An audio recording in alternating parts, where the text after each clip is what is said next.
Ambulance ওনার অ্যাসোসিয়েশনের উদ্যোগে এক বিরাট রক্তদান কর্মসূচি। অনেক আগে থেকে আমরা জেনে আসছি যে রক্তদান মানেই জীবনদান। রক্তদানের মতো এমন মহৎ কাজ পৃথিবীতে আর দ্বিতীয়টি নেই।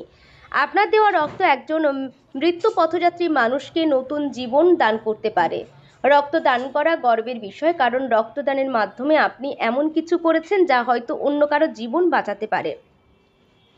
এরকমই এক রক্তদান শিবিরের আয়োজন করেন অ্যাম্বুলেন্স অনার অ্যাসোসিয়েশনের পক্ষ থেকে কলকাতা চিত্তরঞ্জন হাসপাতালের সন্নিকটে।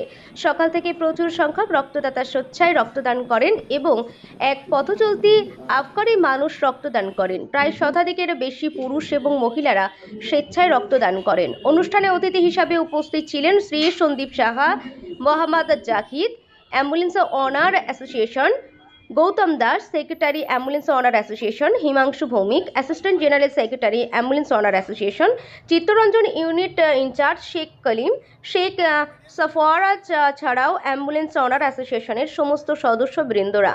মোহাম্মদ জাহিদ জানালেন, রক্তদান শিবিরের পাশাপাশি বিনামূল্যে অ্যাম্বুলেন্স পরিষেবা দিয়ে সহযোগিতায় মানুষের পাশে থাকবেন এবং দালাল চক্র বন্ধ করতে সরকারের পাশে থেকে কাজ করবেন।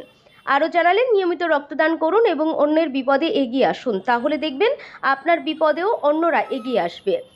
সমস্ত অনুষ্ঠানটি সুন্দরভাবে করতে প্রশাসনকে ধন্যবাদ জানালেন। আগামী দিনও ঠিক এভাবে মানুষকে পাশে অ্যাম্বুলেন্স অনার অ্যাসোসিয়েশন থাকবে এবং অঙ্গীকার করলেন।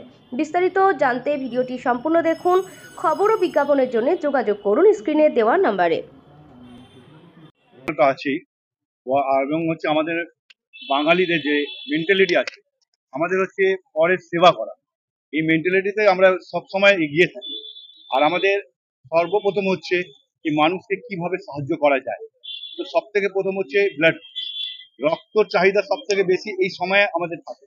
তো এই সময় যদি রক্তটা যদি 100টা, আমরা এখন ক্লাস হয়ে গেছে, 100টার জন্য প্রাণ বাঁচানো যাচ্ছে।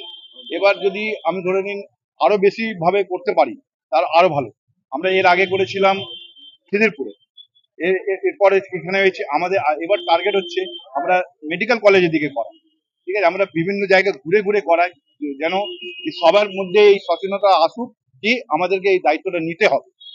যদি দায়িত্বটা না নেয় তাহলে সমাজ এগোবে না।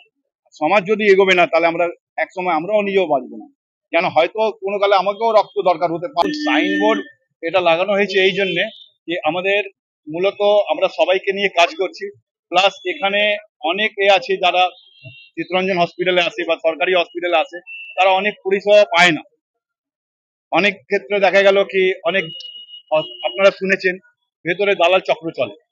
তো আমরা এখানে ভেবেছি যে এখান থেকে একটা করবো, হেল্প ডেস্ক তৈরি করবো, যে হেল্প ডেস্কে যদি কোনো ভেতরে বা কেউ দালাল চক্র চলছে, তারা এসে কমপ্লেন করতে পারে এবং সেই কমপ্লেনটা আমাদের এখানকার যে ইনচার্জ আছে শেখ সরফরাজ এবং শেখ কালিম, আর ওদের সঙ্গে যারা সব কর্মীরা আছে, সবাই মিলে এই যদি ধরে নিন কোনো কমপ্লেন এলো, সঙ্গে সঙ্গে দেন অ্যান্ড দেয়ার ওরা হেল্প করবে।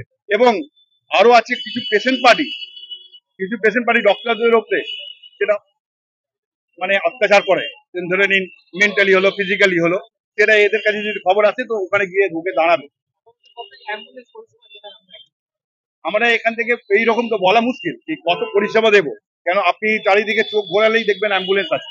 আমরা এখানে কালকে রাত্রিবেলায় একটা পরিষেবা দেওয়া হয়েছে, ঠিক আছে। এবং আরো আমরা আমাদের যে অ্যাসোসিয়েশনের একটা মূল উদ্যোগ নেওয়াতে চলেছি আমরা, হয়তো আপনাদের 3-4 মাসের মধ্যে দেখা যাবে যে আমরা একটা ফ্রি অ্যাম্বুলেন্স পরিষেবা চালু করব উইদিন 5 কিলোমিটার মধ্যে। ঠিক আছে, যারা যদি প্রাইভেট হসপিটালে যাবে সেক্ষেত্রে আমার ওদের থেকে টাকা নেই, আর যদি সরকারি যাচ্ছে তো আমরা ওটা চেষ্টা করবো যেন ফ্রি দেওয়া হোক বা মাইনারে একটু টাকা নেওয়া হোক, যেন ড্রাইভারের টাকাটা যেন। আমার নাম মোহাম্মদ জাহিদ, আমি অ্যাম্বুলেন্স অ্যাসোসিয়েশনের প্রেসিডেন্ট।